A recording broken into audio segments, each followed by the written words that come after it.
Doubtnut पर आप पाएं कोटा के बेस्ट और टॉप टीचर्स जैसे एनवी सर, जीबी सर, आकांक्षा मैम की फ्री वीडियो लेक्चर्स। आज ही डाउनलोड कीजिए डाउटनेट ऐप। हेलो एवरीवन, आज हम एक और नया चैप्टर कंटिन्यू करने वाले हैं जो है बायोमोलिक्यूल्स। अब ये अगर मैं इसकी चैप्टर की इंपॉर्टेंस की बात करती हूँ तो नीट पॉइंट ऑफ व्यू से ये बहुत मेजरली इंपॉर्टेंट नहीं है, क्योंकि अगर मैं इसकी वेटेज देखती हूँ तो लगभग 2 क्वेश्चंस आने के चांसेस रहते हैं। अगर आप लास्ट 10 से 12 साल के क्वेश्चन पेपर देखोगे तो अब तक 30 अराउंड क्वेश्चंस आ चुके हैं। तो डेफिनेटली वेटेज इसकी जो इस यूनिट के जो बाकी चैप्टर्स हैं, सेल डिवीजन, सेल साइकिल और सेल, उसमें से इसकी वेटेज कम है। लेकिन अगेन इंपॉर्टेंट चैप्टर है। एंड इंपॉर्टेंट क्यों है? क्योंकि सिर्फ और सिर्फ एनसीईआरटी से इसके क्वेश्चंस आते हैं, तो बहुत ज्यादा हमें नीट में पढ़ने की जरूरत नहीं है। अब आज इस पार्ट में हम कवर करेंगे बेसिक जो है बायोमोलिक्यूल्स का, कि वो क्या होते हैं, क्या उनके टाइप्स हैं, कैसे हम उनकी केमिकल कंपोजिशंस का पता लगाएंगे। बायो माइक्रोमोलिक्यूल्स हम पढ़ेंगे and primary and secondary metabolites. देखो, तो सबसे पहले तो बायोमोलिक्यूल्स होता क्या है? नाम से ही पता लग रहा है, बायो मतलब लिविंग ऑर्गेनिज्म। तो जो मॉलिक्यूल्स प्रेजेंट होते हैं लिविंग ऑर्गेनिज्म में, उनको क्या बोल देते हैं? Bio molecules. अब बहुत सारे मॉलिक्यूल्स हमारी बॉडी में होते हैं, लेकिन देखो यहाँ पे मेजरली दे रखा है, a closer examination reveals that relatively abundance carbon and hydrogen की ज्यादा होती है बाकी एलिमेंट से। अब हमारी बॉडी में हाइड्रोजन है, ऑक्सीजन है, बहुत सारी चीजें हैं। अब देखो यहाँ पे 4 ऐसे एलिमेंट्स होते हैं जो कि बॉडी को बहुत ज्यादा रिक्वायर्ड होती है, चाहे वो हम एनिमल्स में देखें चाहे वो प्लांट्स में। और उसको लर्न करने का तरीका है कौन? तो कौन कौन से वो एलिमेंट्स हैं? हमारे पास आ जाता है carbon, hydrogen, oxygen and nitrogen. अब हर चीज तो देखो, ऑक्सीजन की रिक्वायरमेंट तो है ही बहुत ज्यादा, ठीक है, रेस्पिरेशन के लिए चाहिए।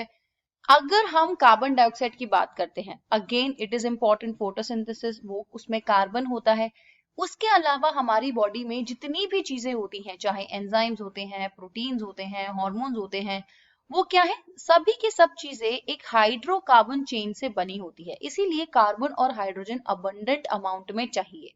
अब अगर उसमें लेट्स सपोज अगर अमीनो ग्रुप ऐड है, तो यानी कि उसमें नाइट्रोजन है, तो वो अमीनो एसिड बन जाएगा।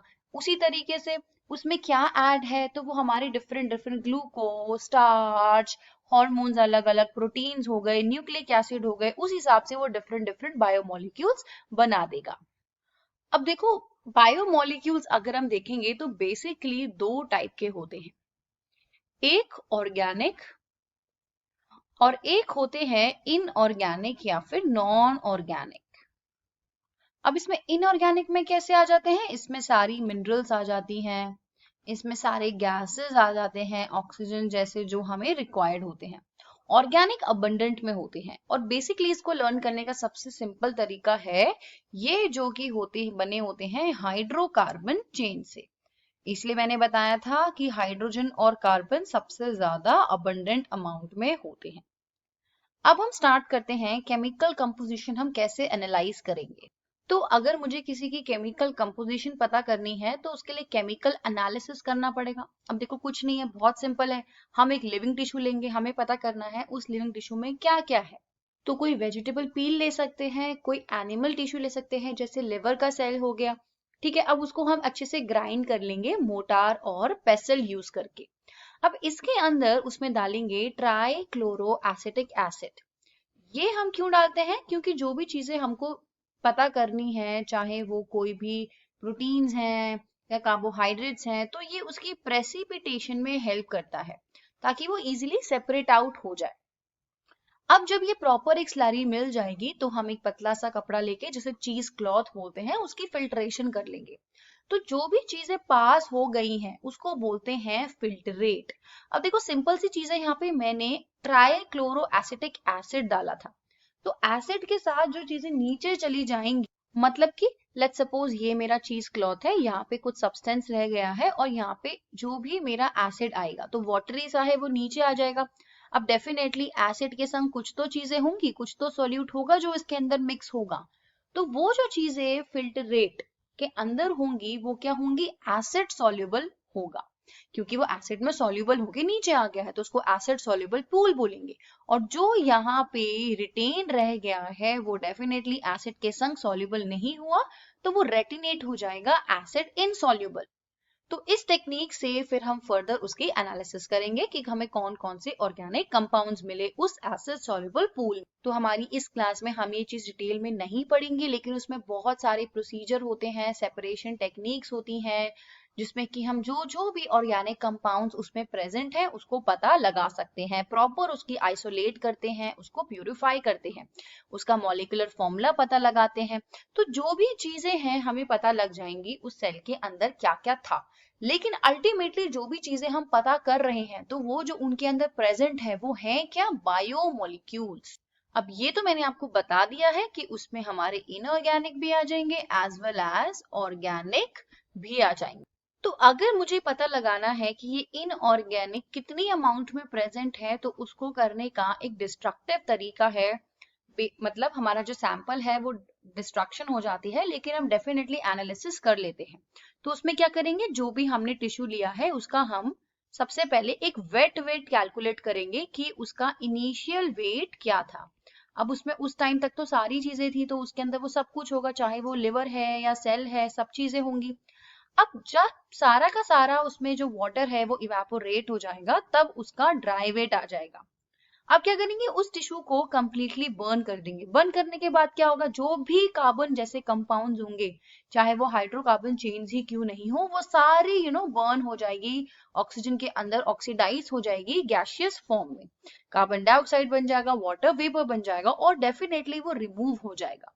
फिर मेरे पास जो भी बचा कुचा सब्सटेंस होगा उसको बोलते हैं ऐश। और इस ऐश में सिर्फ और सिर्फ वो चीजें होंगी जो बर्न नहीं हो पाई है, यानी कि इनऑर्गेनिक एलिमेंट्स जैसे कैल्शियम, मैग्नीशियम। तो इस तरीके से मैं वो पता लगा सकती हूँ। अब देखो, जो हमने पहला मेथड किया था जिसमें जो फिल्ट्रेट था वो नीचे आता था तो वो एसिड सॉल्युबल होता था, तो उसमें हमारे इनऑर्गेनिक कंपाउंड्स भी हो सकते हैं। तो जरूरी नहीं है वो सिर्फ ऐश में रह जाए, हो सकता है वो जो इवेपोरेट हो गया है वो उनके साथ भी हो, जैसे कुछ कुछ हमारे सल्फेट हो गए, फॉस्फेट हो गए। तो होता क्या है, जो हमारा एलिमेंटल एनालिसिस है, मतलब जिसमें हम एलिमेंट्स को एनालिसिस करते हैं, मतलब यहाँ पे बड़ी बड़ी टेक्निक्स की बात हो रही है जो हमने इतना डिटेल में नहीं पढ़ा है, तो वो हमें प्रॉपर एलिमेंट्स की कंपोजिशन दे सकती है कि उसमें कितनी प्रेजेंट है। अब अगर मैं आपको बताऊं तो स्पेक्ट्रोस्कोपी के थ्रू हम पता लगा सकते हैं। AAS एटॉमिक एब्जॉर्प्शन स्पेक्ट्रोस्कोपी या AES एमिशन स्पेक्ट्रोस्कोपी, ऐसे बहुत सारे टेक्निक्स होती हैं। तो ये हमें एक आइडिया दे देते हैं। लेकिन जब हम कंपाउंड्स की एनालिसिस करते हैं, यानी कि हम फिल्ट्रेट करके, आइसोलेट करके जब उनकी टेस्टिंग कर रहे हैं, तो हमें पता लग जाता है कि किस किस टाइप के ऑर्गेनिक और इनऑर्गेनिक कॉन्स्टिट्यूएंट्स हैं। सिमिलरली जैसे हम केमिस्ट्री में एनालिसिस करते हैं, जो हम सॉल्ट एनालिसिस करते हैं, उसी तरीके से हम अगेन वो जो भी हमारा मिक्सचर है, चाहे हमारा सॉल्युबल में मिला है या जो रेमिनेंट में है, तो उसमें हम फंक्शनल ग्रुप की एनालिसिस से ये भी पता लगा सकते हैं कि एल्डिहाइड्स हैं कि नहीं, कीटोन्स हैं या एरोमेटिक कंपाउंड्स कौन कौन से प्रेजेंट हैं। लेकिन हम बायोलॉजिकली में जो सिंपलर कंपाउंड्स हैं, अब देखो हम यहाँ पे मैं एक चीज लिख रही हूँ, सिंपलेस्ट फॉर्म। ये सिंपलेस्ट फॉर्म मुझे पता लगानी है। मतलब फॉर एग्जाम्पल अगर मुझे ग्लूकोज है कि नहीं सेल में पता करना है, ठीक है, तो मुझे ऑब्वियसली ये तो नहीं पता लगेगा ना उसका बड़ा फॉर्म कार्बोहाइड्रेट का कौन सा फॉर्म है, उसका सिंपलेस्ट फॉर्म ही पता कर पाऊंगी। सिमिलरली अगर मुझे प्रोटीन्स का नाम पता करना है कि नहीं, तो मैं उसका सिंपलेस्ट फॉर्म, उसके अमीनो एसिड्स ही पता लगा पाऊंगी। तो बायोलॉजी में हम जो सिंपलेस्ट फॉर्म पता लगा सकते हैं, तो या तो वो अमीनो एसिड्स हैं, नाइट्रोजनस बेसिस हैं या फैटी एसिड्स हैं। ठीक है, तो हम जिस भी प्रोसीजर से जो भी हमने कंपाउंड्स को एनालाइज किया, वो सारे हो गए हमारे बायोमोलिक्यूल्स। अब वो हमारी बॉडी में किस तरीके से प्रेजेंट होंगे, तो सबसे पहले अगर मैं ऑर्गेनिक की बात करती हूँ, तो यहाँ पे ऑर्गेनिक बायोमोलिक्यूल्स हमारे प्रेजेंट होते हैं डिफरेंट डिफरेंट फॉर्म में। एक टर्म लिखी है मैंने, मैक्रोमोलिक्यूल। ये मैक्रोमोलिक्यूल फॉर एग्जाम्पल प्रोटीन, इसको मैक्रो क्यों बोलते हैं? क्योंकि ये अच्छी खासे बड़े मॉलिक्यूल्स होते हैं, हेवी मॉलिक्यूल्स होते हैं। लेकिन जब मैंने इसकी एनालिसिस की तब मैंने क्या बताया था, मैंने इसका सिंपलेस्ट फॉर्म पता किया। तो ये प्रोटीन बने किससे हैं? छोटे छोटे मोनोमर से बने हैं, जिसको बोलते हैं अमीनो एसिड्स। तो ये होते हैं माइक्रोमोलिक्यूल्स। तो इसी बायो माइक्रोमोलिक्यूल से बने हैं बायो मैक्रोमोलिक्यूल्स। अब हम यहाँ पे एक एक करके सारे माइक्रोमोलिक्यूल्स को स्टडी करेंगे। तो अमीनो एसिड क्या होता है? अब इसके अंदर एक अमीनो ग्रुप और एक एसिडिक ग्रुप होता है एक ही कार्बन पे, जिसको बोलते हैं अल्फा कार्बन। तो इस कार्बन पे होता है एक एसिडिक ग्रुप COOH, एक अमीनो ग्रुप हो गया, ठीक है, एक रेडिकल डिपेंडिंग अपॉन इसके कि वो कौन सा है, तो उसी के हिसाब से वो वाला अमीनो एसिड हो जाता है। तो ये बेसिकली क्या है? सब्स्टिट्यूटेड मीथेन है। मीथेन में CH4, C के संग 4 अलग अलग है, तो यहाँ पे अलग अलग सब्स्टिट्यूट हो गए हैं। इस तरह से 4 वैलेंसी कंप्लीट हो जाती है। तो एक उसमें हाइड्रोजन कार्बोक्सिलिक ग्रुप, एक वेरिएबल ग्रुप जिसको R बोल दिया, ठीक है। अब ये इंपॉर्टेंट है, यहाँ पे total 20 types of amino acid होते हैं डिपेंडिंग अपॉन की R ग्रुप कौन सा है। अब जैसे उसमें कौन सा है, ग्लाइसिन होता है, एलेनिन होता है, और बहुत सारे 20 टाइप के अमीनो एसिड्स होते हैं। जो केमिकल और फिजिकली प्रॉपर्टीज होती हैं अमीनो एसिड्स की, वो डेफिनेटली डिपेंड करेगी इन्हीं ग्रुप्स में। जितने ज्यादा उसमें अमीनो और कार्बोक्सिलिक एसिडिक ग्रुप होता है, तो जितने ज्यादा होंगे उतना ज्यादा एसिडिक होगा, जैसे ग्लूटामिक एसिड। सिमिलरली अगर उसमें कम होंगे नहीं होंगे तो वो बेसिक हो जाएगा। न्यूट्रल जैसे वैलीन। सिमिलरली वहां पे एरोमेटिक अमीनो एसिड्स भी होता है, जैसे tyrosine, feline, alanine and tryptophan, जिसके अंदर एक एरोमेटिक बेंजीन रिंग होती है। देन इसकी जो प्रॉपर्टी होती है वो आयनाइजेबल होती है, क्योंकि इसमें एक NH2 प्रेजेंट होता है और COOH प्रेजेंट होता है, जिसकी वजह से ये एक ज्विटर आयन फॉर्म करता है। अब कैसे? देखो ये NH3 है, तो इसने एक पॉजिटिव आयन कर लिया। सिमिलरली जो COH है, यहाँ पे इसने क्या कर लिया? एक नेगेटिव चार्ज ले लिया। अब एक ही टाइम पे अगर आप B को देखोगे तो इसके पास पॉजिटिव भी है, नेगेटिव भी है। इस टाइप के जो आयन्स होते हैं उनको डाइपोलर बोलते हैं। ज्विटर आयन दोनों की प्रॉपर्टी दिखाता है इस टाइम पे, वो पॉजिटिव भी है, नेगेटिव भी है। तो अमीनो एसिड्स इस तरीके के होते हैं। तो यहाँ पे हमने अमीनो एसिड्स को देख लिया, अभी हम माइक्रो मॉलिक्यूल्स पढ़ रहे हैं। आगे जब हम प्रोटीन्स को डिटेल में पढ़ेंगे तब हम डिटेल में अमीनो एसिड्स के टाइप्स पढ़ेंगे, जिसमें मैं आपको ट्रिक्स भी बताऊंगी कि कैसे हम याद रखेंगे कि कौन कौन से बेसिक है, कौन कौन से एसिडिक है, कौन कौन से न्यूट्रल अमीनो एसिड्स हैं, और डेफिनेटली हम 22 एसेंशियल और नॉन एसेंशियल अमीनो एसिड्स भी पढ़ेंगे। अब देखो एक चीज फिर से देखो, हम यहाँ पे माइक्रो मॉलिक्यूल्स पढ़ रहे हैं, तो वो माइक्रो मॉलिक्यूल्स मोनोमर होते हैं और यही फिर पॉलीमराइज होके बना देते हैं पॉलीमर। और ये पॉलीमर क्या है? मैक्रो मॉलिक्यूल्स हैं। अब लिपिड्स एक लौता ऐसा मैक्रोमोलिक्यूल है जिसका कोई मोनोमर नहीं है। तो यहाँ पे लिपिड्स क्या है? एक मैक्रोमोलिक्यूल है। तो कह सकते हैं कि ये एक पॉलीमर है जिसके कोई भी सब यूनिट्स नहीं है, कोई मोनोमर नहीं है। तो इसकी क्या क्या होती है? ये वाटर के संग सॉल्युबल नहीं होता। ये सिंपल फैटी एसिड्स हो सकते हैं। अब ये फैटी एसिड है तो इसमें एक कार्बोक्सिलिक ग्रुप होगा जो R ग्रुप से अटैच होगा। अब ये R ग्रुप मिथाइल हो सकता है, इथाइल हो सकता है, डिपेंडिंग अपॉन कितने नंबर ऑफ कार्बन एटम है, ठीक है। और कहाँ से रेंज होती है? 1 से लेके 19 तक। अब देखो फॉर एग्जाम्पल पाल्मिटिक एसिड्स हैं, उसमें 16 ग्रुप्स हैं इंक्लूडिंग एक carboxylic group. Then arachidonic acid में 20 कार्बन एटम्स हैं। तो ये सब क्या है? बेसिकली लिपिड्स होते हैं, फैटी एसिड्स, ठीक है। अब फैटी एसिड्स क्या है? ये सैचुरेटेड भी हो सकते हैं और अनसैचुरेटेड भी। तो सैचुरेटेड जिसमें डबल बॉन्ड नहीं होता, सारे सिंगल बॉन्ड्स होते हैं। अब जिसमें एक बॉन्ड होगा या एक से ज्यादा ट्रिपल बॉन्ड होगा, दो यानी कि सॉरी 2 और 3 बॉन्ड्स, इस तरीके से या फिर इस तरीके से होगा तो वो अनसैचुरेटेड फैटी एसिड्स होंगे। तो लिपिड्स को हम माइक्रोमोलिक्यूल्स में क्यों पढ़ रहे हैं? क्योंकि ये सिंपल होते हैं, ये मिलके कोई बड़ा नहीं बना रहे हैं, इसलिए हम इसको यहीं पे कवर कर रहे हैं। अनदर जो लिपिड एक सिंपल लिपिड है जिसको ग्लिसरॉल बोलते हैं, विच इज ट्राईहाइड्रोक्सी प्रोपेन। तो ये सारी प्रॉपर्टी इस मैक्रोमोलिक्यूल लिपिड्स की हमें लर्न करनी है कि उसमें ग्लिसरॉल भी हो सकता है, फैटी एसिड्स भी हो सकते हैं. Fatty acids are found esterified with glycerol.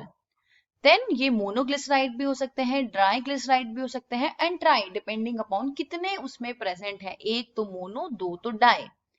Then these are also called as fats and oils based on the melting point.